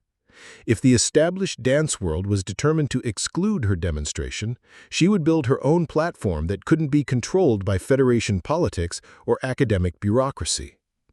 The plan that took shape over the following days was audacious in its simplicity: a public performance in Portland's Pioneer Courthouse Square, free admission, documented by professional videographers, and promoted through social media rather than traditional dance industry channels. "We're not asking permission anymore," Sofia announced to her core support team during an emergency planning meeting at Cascade Movement Studio. "We're going to show the world what adaptive dance can accomplish, and we're going to do it in a way that makes censorship impossible." The logistics of mounting a professional quality dance performance in an outdoor public space during Portland's rainy season represented challenges that would have deterred most performing arts organizations. But Sofia's proposal energized a community that had grown frustrated with the Federation's attempts to suppress innovation through bureaucratic intimidation. Margaret Chen immediately offered Rosewood Bistro as a staging area and volunteer coordination center. Jennifer Kim began organizing a publicity campaign that utilized the restaurant's customer base and social media networks to spread word about the upcoming performance. Richard's initial reaction to Sofia's plan was concern mixed with admiration for her strategic thinking. An outdoor performance would eliminate the controlled acoustics and lighting that made indoor dance presentations technically precise, but it would also eliminate the gatekeepers who had been blocking Sofia's access to traditional venues. More importantly, a public square performance would force observers to engage with adaptive dance as part of the broader cultural landscape rather than as a specialized curiosity relegated to academic conferences. "The technical challenges are significant," Richard warned during their planning discussions. "We'll be dealing with wind, variable lighting, uneven surfaces, and acoustic conditions that we can't control. But those same challenges will demonstrate that your technique is robust enough to work in real-world conditions, not just in controlled studio environments." Dr. Jennifer Walsh's response to the public performance plan revealed the extent to which the Federation inquiry had compromised her position at Portland State University. While she couldn't officially endorse an event that might be seen as defying the academic review process, she privately arranged for graduate students in the Exercise and Sport Science program to document the performance with research-quality video equipment. The footage would provide scientific documentation of Sofia's technique that could be used in future academic presentations regardless of how the Federation inquiry concluded. Jasmine Washington committed Cascade Movement Studio's resources to the performance preparation, including use of the facility for intensive rehearsals and access to specialized equipment that would be needed for the outdoor presentation. Her decision to support Sofia's plan despite potential professional consequences demonstrated the depth of her commitment to adaptive dance innovation. But it also reflected growing recognition that the Federation's opposition represented an existential threat to progress in inclusive arts education. The 3 weeks of preparation that followed were the most intensive training period of Sofia's life. Richard designed a repertoire that would showcase not only her technical mastery, but also the artistic sophistication that adaptive dance could achieve when freed from the constraints of traditional classical choreography. The program included pieces that demonstrated classical technique translated through wheelchair movement, contemporary expressions that utilized the chair as an integral choreographic element, and innovative partnering work with standing dancers that created new movement vocabularies. Elena found herself managing logistics that extended far beyond her experience as a single mother working 2 jobs to support her daughter's medical needs. The public performance required permits, insurance, technical equipment, volunteer coordination, and media relations that transformed their apartment into an unofficial production office. But rather than feeling overwhelmed, Elena discovered organizational capabilities she hadn't known she possessed, fueled by determination to ensure that Sofia's debut would be professionally executed regardless of institutional opposition. The weather forecast for the scheduled performance date showed typical December conditions: cloudy skies with potential rain and temperatures in the low 40s. Richard spent hours developing contingency plans for various weather scenarios, but he also recognized that outdoor conditions might actually enhance the demonstration's impact by proving that adaptive dance wasn't fragile art that required protective environments to survive. Portland's disability rights community rallied around the performance with enthusiasm that surprised even Sofia's most optimistic supporters. The Oregon Paralyzed Veterans Association promoted the event through their newsletter and social media channels. The Portland chapter of United Spinal Association arranged for wheelchair-accessible transportation to bring members who wanted to attend. Adaptive sports organizations throughout the Pacific Northwest announced plans to send representatives, creating an audience that understood the significance of what Sofia was attempting to demonstrate. Media interest in the public performance was intense, but Sofia had learned to manage interviews and publicity with professional skill developed during months of navigating national attention. Her responses to reporters' questions balanced accessibility for general audiences with technical precision that satisfied dance critics and medical professionals. Most importantly, she consistently framed the performance as part of a broader movement toward inclusion rather than as an individual triumph over adversity. "This isn't about overcoming disability," Sofia explained during a television interview the week before the performance. "This is about expanding what dance can be and who gets to participate in creating artistic excellence. My wheelchair isn't something I've overcome. It's a tool that allows me to create movements that wouldn't exist without it." Richard's preparation for the performance included confronting professional relationships that had been damaged during his exile from the dance world. Several former colleagues from the Metropolitan Ballet Company contacted him after learning about the Portland performance through dance industry networks, offering support that he hadn't expected to receive. The conversations were emotionally difficult, but also healing, providing closure on professional relationships that had been severed by scandal and misunderstanding. The most significant endorsement came from an unexpected source: Mikhail Petrov, former principal dancer with the Bolshoi Ballet and currently artistic director of the American Ballet Theater's educational programs. Petrov had been following Sofia's story through international dance media, and his public statement supporting the Portland performance carried weight that neutralized much of the Federation's criticism. "I have seen the documentation of Miss Miller's training, and I can state unequivocally that her technique demonstrates the discipline, artistry, and innovation that represent the highest achievements in dance.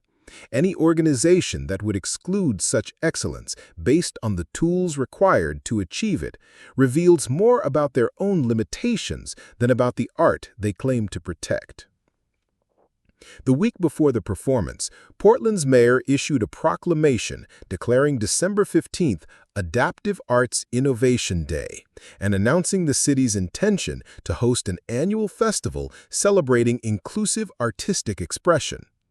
The proclamation provided official municipal support that insulated the performance from potential interference and demonstrated governmental recognition of the broader cultural significance of Sofia's work.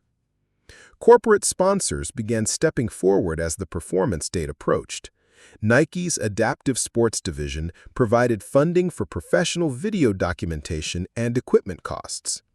Intel's Disability Employee Resource Group arranged for live streaming of the performance to reach national audiences who couldn't attend in person. Powell's Books committed to hosting a post-performance reception where Sofia could meet with supporters and discuss her future plans. The final week of preparation was marked by rehearsals that achieved artistic and technical standards that exceeded even Richard's expectations. Sofia's performance quality had reached professional levels, but more importantly, her confidence and stage presence demonstrated that she was ready for the scrutiny and pressure that would accompany her public debut. The choreography had evolved through rehearsal process into something that was genuinely innovative rather than merely adaptive, creating new aesthetic possibilities that could influence contemporary dance development for years to come. As the performance day arrived, overnight news coverage revealed that observers would be traveling to Portland from across the country and internationally. Dance critics from New York Times, Los Angeles Times, and London Guardian had arranged to attend.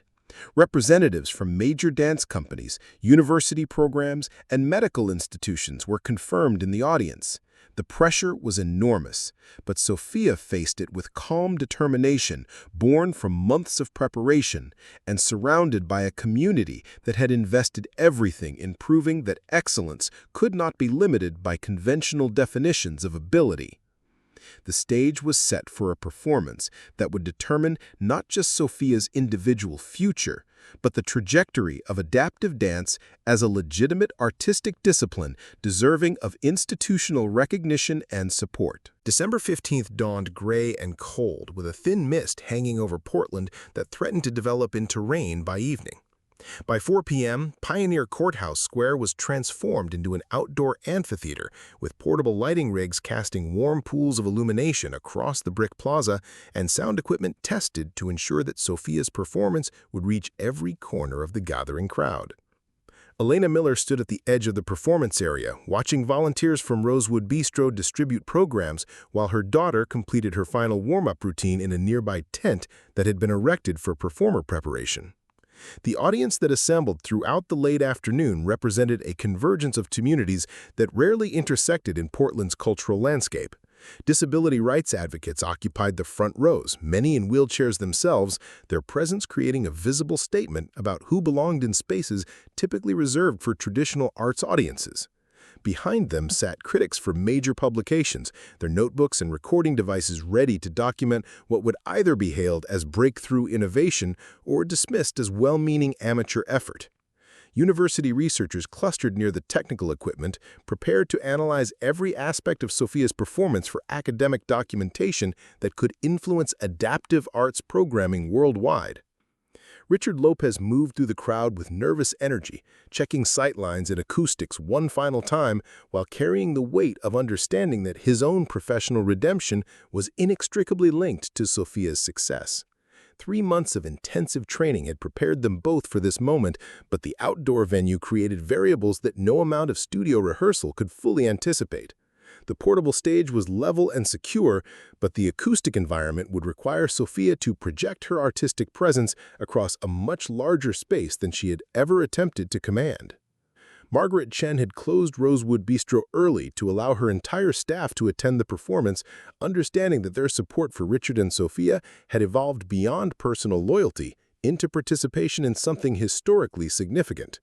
Chef Carlos Mendoza worked with volunteer coordinators to provide hot beverages for audience members who had been waiting in the December chill, while Jennifer Kim managed media relations and ensured that arriving reporters understood the context and significance of what they were about to witness. Dr. Jennifer Walsh had positioned herself near the video documentation equipment, officially present as a researcher, but personally invested in ways that transcended academic interest.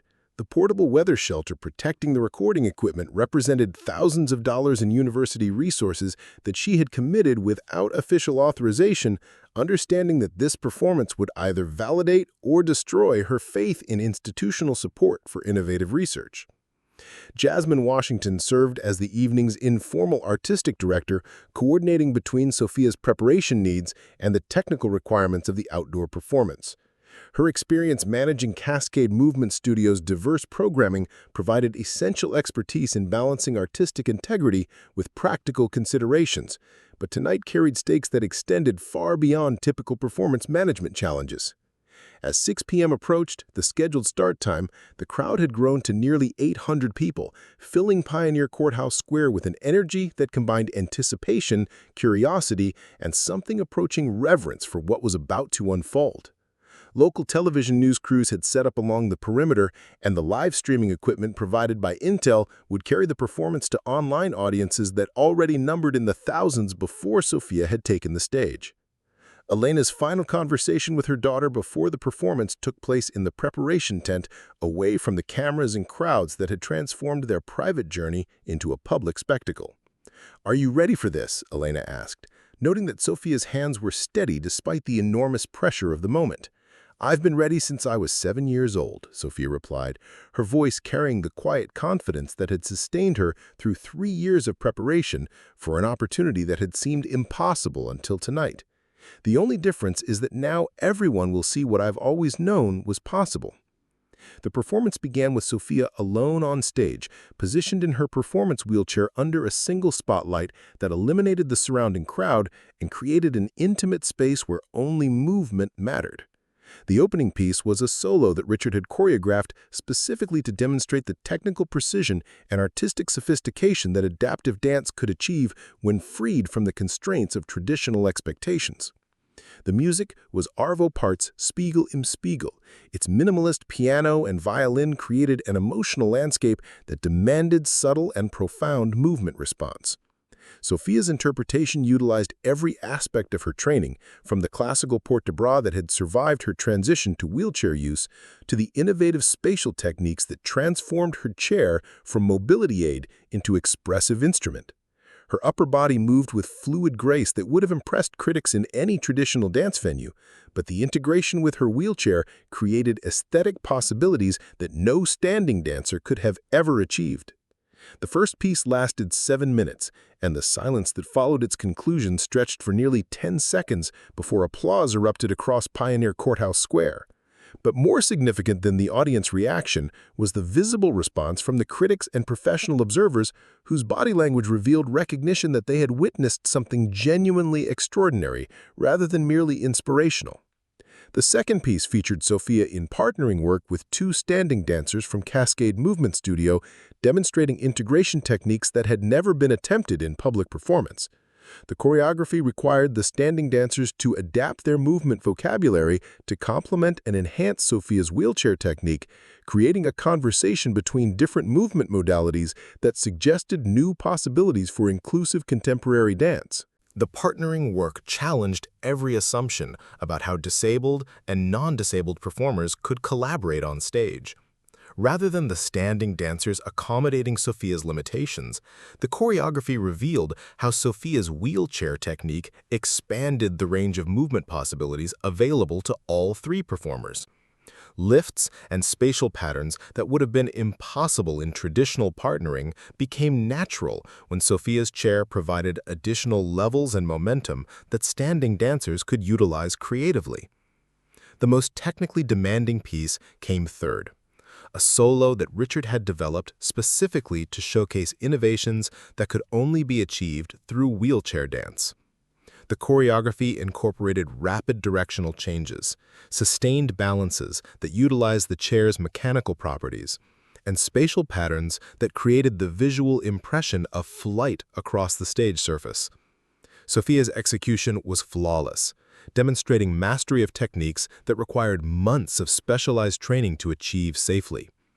But beyond technical excellence, Sofia's performance conveyed genuine artistry that transcended the adaptive context of her presentation. Her movement quality possessed the emotional depth and aesthetic sophistication that distinguished professional performance from skilled demonstration. She wasn't simply proving that wheelchair users could dance, she was proving that wheelchair dance could achieve the highest standards of artistic expression.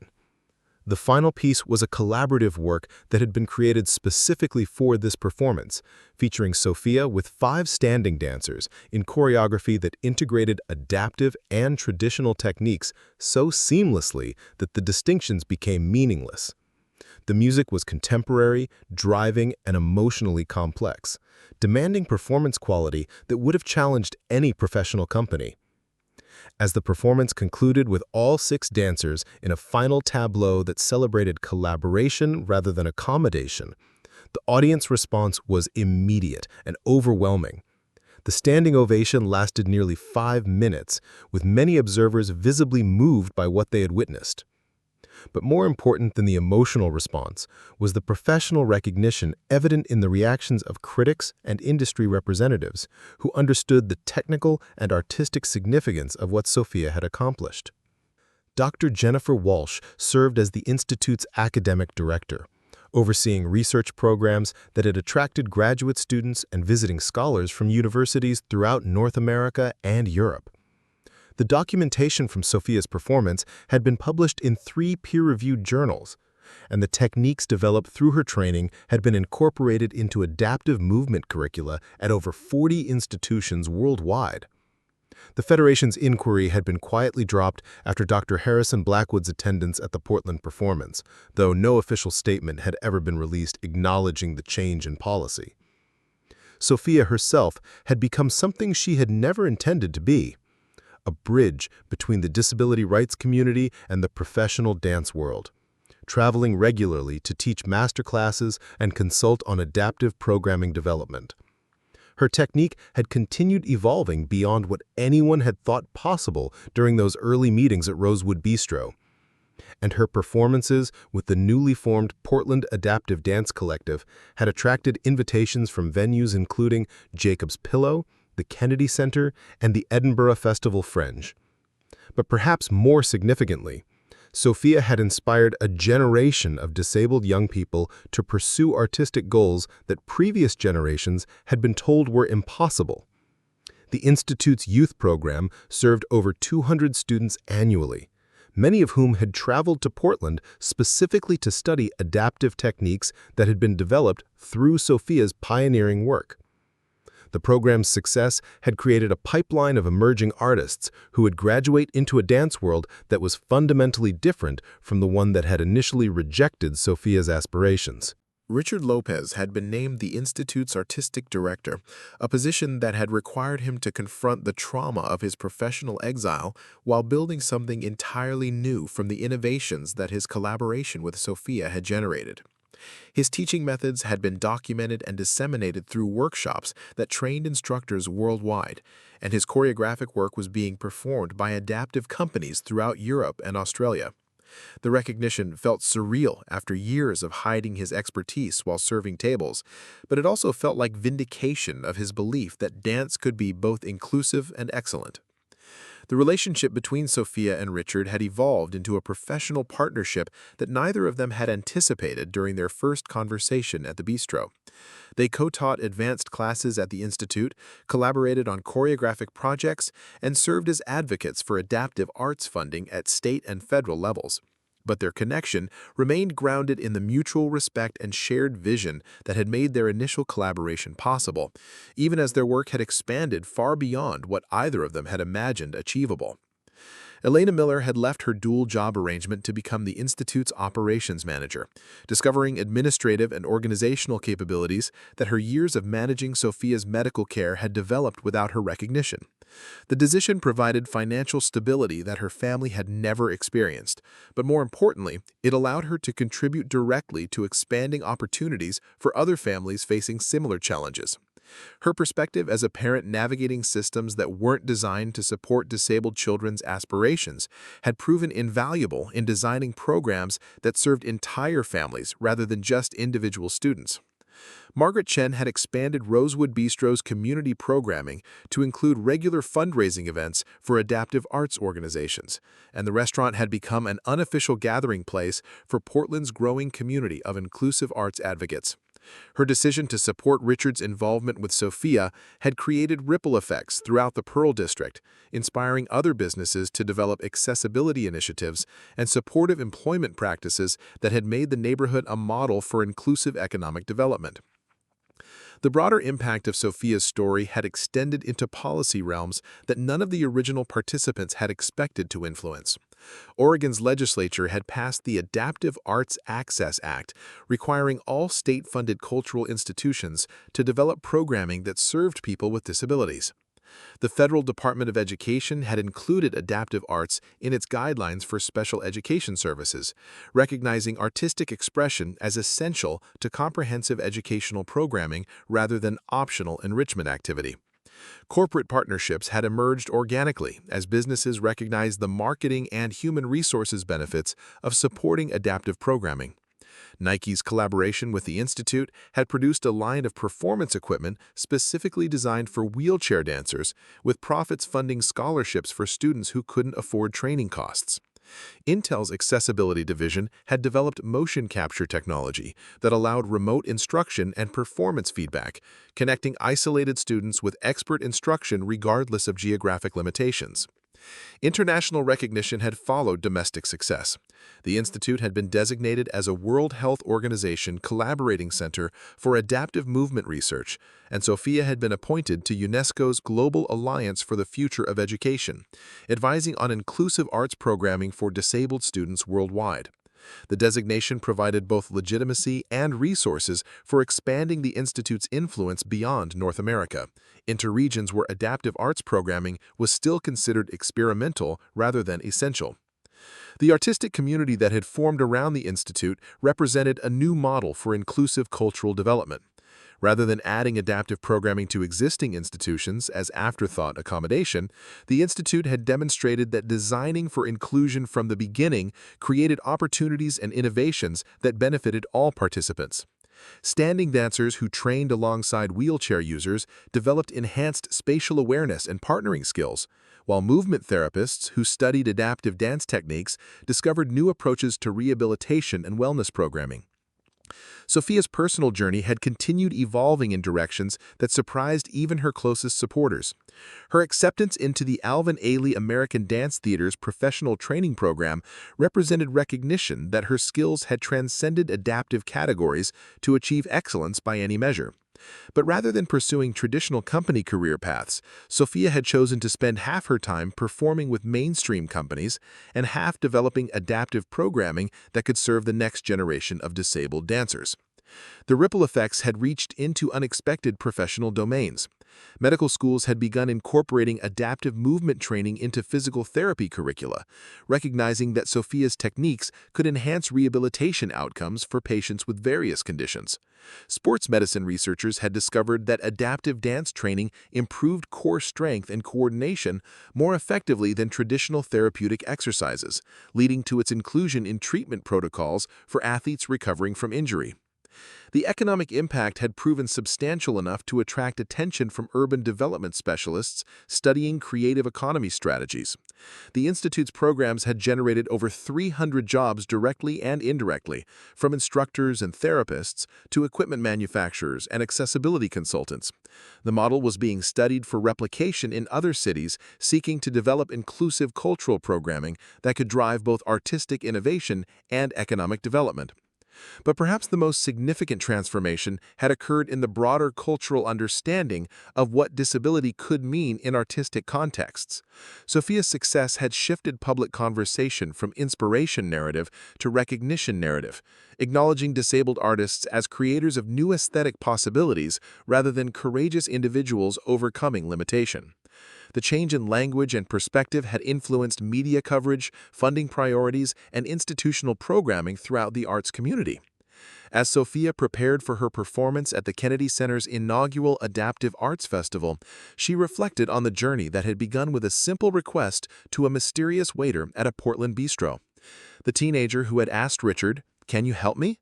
had become a young woman whose work was helping transform entire institutions and communities. But the question that had started everything remained relevant. How could movement continue expanding to include everyone who had been told their dreams were impossible? The answer, Sofia had discovered, lay not in individual achievement, but in collective effort that made extraordinary accomplishment feel ordinary, turning breakthroughs into foundations for the next generation's even greater innovations. The waiter who had revealed himself to be a master teacher had helped create not just one dancer's return to the stage, but a movement that would ensure no disabled young person would ever again be told that the sky was beyond their reach. The adaptive dance revolution that had begun in the Portland restaurant was still in its opening movements, with Sofia Miller and Richard Lopez conducting a symphony of possibility that would play long after they had taken their final bows. Up next, you've got two more standout stories right on your screen. If this one hits the mark, you won't want to pass these up. Just click and check them out. And don't forget to like, subscribe, and turn on the notification bell so you don't miss any upload from us.